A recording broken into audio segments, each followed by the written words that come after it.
कैसे संभव होगा मंगल ग्रह पर जीवन की शुरुआत? आइए जानते हैं इस नए एपिसोड में कि आखिर मंगल ग्रह पर इंसानी जीवन की शुरुआत कैसे होगी।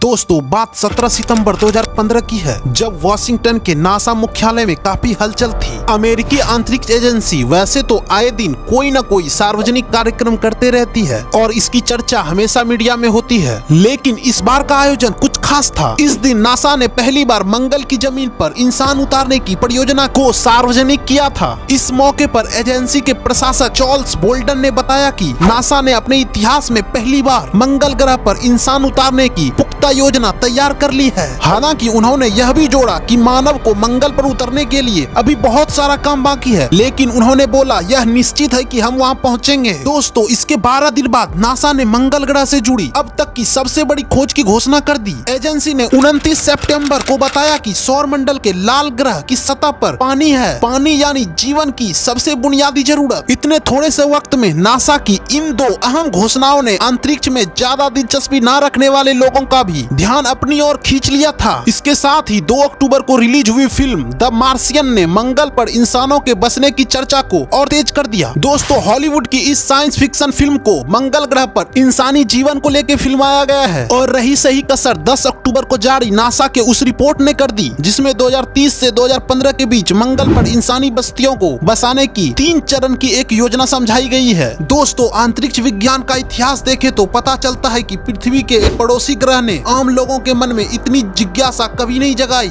जितनी इस तीनों घटनाओं के बाद देखी जा रही है। इस जिज्ञासा के केंद्र में सिर्फ एक ही सवाल है कि चंद्रमा की सतह की तरह मंगल पर इंसानों के कदम कब पड़ेंगे। मंगल पर जाने की योजना और उस पर पानी की खोज के बाद एक बार यह जरूर लग सकता है कि अब जल्दी ही इंसान वहां पर पहुंच सकता है, लेकिन जैसा कि बोल्डन के ही ऊपर दिए गए एक बयान से जाहिर है कि अभी भी मंगल पर पहुंचने की योजना को बस अंतिम रूप दिया गया है, लेकिन काम खत्म नहीं हुआ है। आइए मंगल ग्रह तक पहुंचने से पहले जानते हैं कि कौन कौन सी बाधाएं हैं। दोस्तों, कहने को तो मंगल पृथ्वी का पड़ोसी ग्रह है और जैसे इंसान चांद पर पहुंच गया वैसे ही यहाँ पर भी पहुंच सकता है, लेकिन कहने सुनने में आसान लगने वाली बात इतनी आसान है नहीं। चंद्रमा पृथ्वी से 4 लाख किलोमीटर की दूरी पर है, जबकि मंगल और पृथ्वी के बीच दूरी तकरीबन 40 करोड़ किलोमीटर की है। इस तरह मंगल और चंद्रमा की कोई तुलना नहीं हो सकती है। हालांकि नासा और कई निजी कंपनियां ऐसे रॉकेट डिजाइन तैयार कर रही है जो भविष्य में यह दूरी भी तय कर लेंगे। नासा की योजना के मुताबिक वह मंगल ग्रह के प्राकृतिक उपग्रह फोबोस पर अपना बेस बनाएगी। इस पर एजेंसी मानव रहित विमानों के जरिए वह सामग्री भेजेगी जिसकी मंगल ग्रह पर जरूरत होगी। इसके बाद 8 महीने की यात्रा करके 4 अंतरिक्ष यात्री फोबोस पर उतारे जाएंगे। वे तमाम सामग्री मंगल की सतह पर ले जाएंगे जो